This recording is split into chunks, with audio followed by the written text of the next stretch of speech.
प्यारे साथियों, आज हम देखेंगे आरआरबी एएलपी की जो हमारी वैकेंसी आई हुई है 11,127। उसके पिछले 10 वर्षों के मैथ्स के क्वेश्चन, हार्ड लेवल वाले क्वेश्चन जो काफ़ी अच्छे स्टैंडर्ड के होते हैं, पेपर में बैठने के बाद बनाने में थोड़ी प्रॉब्लम होती है। तो देखते हैं आज का सबसे पहला क्वेश्चन हमारा ये है। एक क्वेश्चन हम ये सोल्व करेंगे और एक क्वेश्चन और बनाएंगे इस पे। ये क्वेश्चन हमें पूछा गया था, अभी CBT 1 हुआ था हमारा फरवरी 2026 में एएलपी का। तो पहले क्वेश्चन पढ़ देता हूं मैं।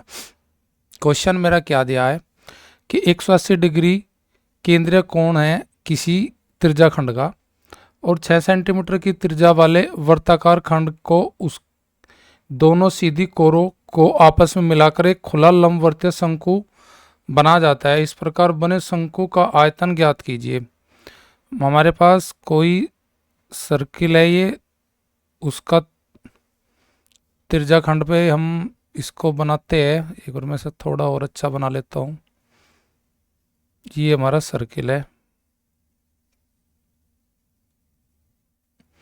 इस सर्किल में हमारे पास रेडियस जो दी है वह दी गई है इसकी 6 और उसका जो केंद्रीय कोण जो है वो है जी 180 डिग्री। 180 डिग्री 6 सेंटीमीटर का हमारा उसका रेडियस है। यहाँ से एक शंकु काट लिया जाता है। तो शंकु काटने के बाद हमें पूछा है इसने अब इसका क्षेत्रफल क्या होगा।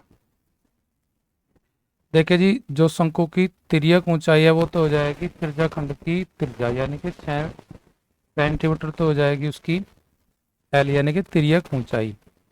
अब मेरे पास यहाँ पे जो चाप ये बनेगा, ये आर की, यानी कि चाप की लंबाई जो होगी आर की, ये मैं माना चाप मेरा AC है, तो ये हो जाएगा मेरा शंकु के आधार का परिधि। तो मैं पहले चाप की लंबाई निकाल लेता हूँ आर की, यानी कि चाप की लंबाई जो होगी मेरे शंकु के आधार की वर्त की परिधि बनेगी। चाप की लंबाई निकालने के लिए हमारे पास क्या होता है सूत्र, चाप की लंबाई के लिए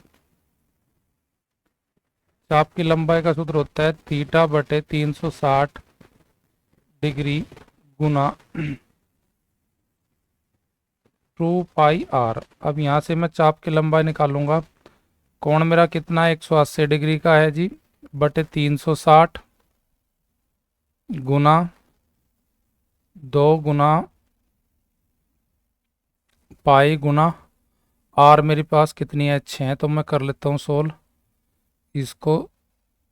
तो ये सोल्व करने के बाद मेरे पास चाप की लंबाई आ जाएगी जी 6 पाई। 6 पाई का मतलब हो जाएगा ये शंकु की आधार की परिधि है, यानी कि 2πr की वैल्यू है किसके बराबर जी, शंकु के चाप की लंबाई का। चाप की लंबाई है मेरी कितनी जी 6 पाई। तो पाई से मेरा पाई कैंसिल, तो आर बराबर हो जाएगा, जब मैं 2 से डिवाइड करूंगा दोनों साइड तो आर का मान हो जाएगा मेरे पास 3 सेंटीमीटर, यानी कि शंकु के आधार की जो त्रिज्या है वो 3 हो जाएगी हमारा उसका मान। अब एच का मान निकाल लेते हैं पाइथागोरस फॉर्मूला लगाकर। एच का मान निकालने के लिए मुझे क्या करना होगा, अकबर तिर्यक ऊंचाई के स्क्वायर में से तिर्यक ऊंचाई के में से मैं त्रिज्या का स्क्वायर घटा देता हूँ। अब मेरे पास एल का मान कितना है 6, तो 6 का स्क्वायर माइनस 3 का स्क्वायर। 6 का स्क्वायर मेरे पास कितना हो जाएगा जी 36 हो जाएगा। 36 में से मैं घटाऊंगा 3 का स्क्वायर यानी कि 9, यानी कि 27। 27 पर जब मैं रूट लगाऊंगा तो मेरे पास आएगा बार 3√3। किसकी वैल्यू जी, एच की। अब मेरे पास शंकु का आयतन मुझे निकालना था। शंकु का आयतन निकालने के लिए क्या होता है हमारा फॉर्मूला होता है 1/3 पाई आर स्क्वायर एच। तो मेरे पास 1/3 पाई का मान पाई रख लूँगा मैं। आर की वैल्यू मेरे पास कितनी है जी, शंकु की आर है जी 3, 3 गुना 3, और एच है मेरे पास कितनी जी 3√3। तो मैं 3 से 3 कैंसिल कर लूँगा, 3 की 3 में करूँगा 9।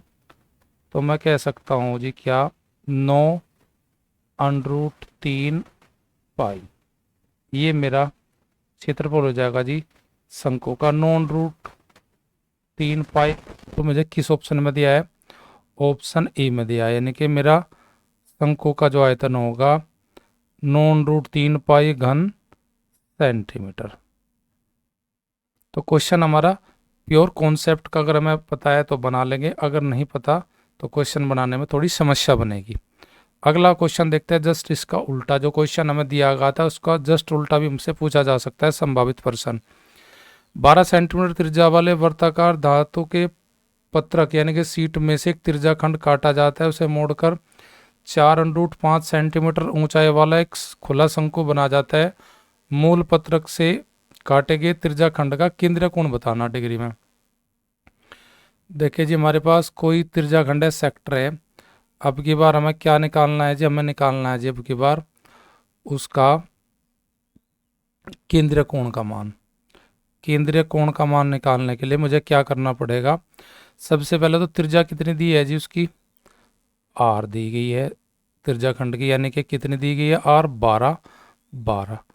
अब मैं यहाँ से ये शंकु निकाल लूँगा बार, तो जो इसकी तिर्यक ऊंचाई होगी, तिर्यक ऊंचाई हो जाएगी जो त्रिज्या खंड की हमारी त्रिज्या है, यानी कि 12 हो जाएगी। एल का मान मुझे हाइट दिया है, हाइट कितना दिया है जी?